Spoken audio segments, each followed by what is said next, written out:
देखो, एक ना मैं सेक्शन नंबर 111 चैप्टर नंबर 7 का ये सेक्शन है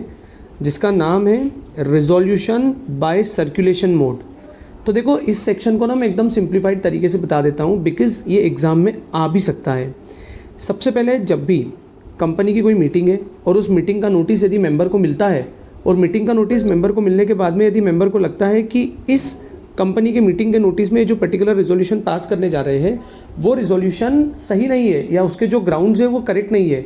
तो मेंबर जब भी कंपनी को मीटिंग का नोटिस कंपनी ने मेंबर को दिया है,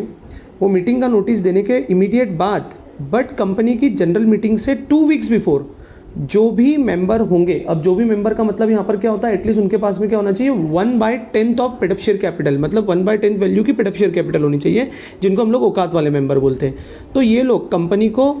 एक स्टेटमेंट देंगे और स्टेटमेंट देकर बोलेंगे कि आप जिस मैटर के ऊपर रेजोल्यूशन पास करवाना चाहते हो वो सही नहीं है, उसमें ये बदलाव होना चाहिए। And if company thinks fit, तो कंपनी यहाँ पर उनके मैटर को कंसिडर करके मेंबर्स जो भी मीटिंग अटेंड करेंगे उन सबको ये बात कम्युनिकेट करेगी एंड इसको 2 न्यूज़पेपर में वो सर्कुलेट भी कर देगी। ठीक है, पर ये स्टेटमेंट मोड कब होगा, 2 वीक्स बिफोर द मीटिंग, जब मीटिंग का नोटिस ऑलरेडी डिस्पैच हो चुका है। हाउएवर, एक होता है अपना सर्कुलेशन या रिजोल्यूशन मोड, जिसमें क्या होता है कि अभी मीटिंग का नोटिस डिस्पैच नहीं हुआ है but members of the company wants कि इस आने वाली मीटिंग में कंपनी की इस आने वाली मीटिंग में वो ये पर्टिकुलर मैटर को डिस्कस करना चाहते हैं, तो वो पहले से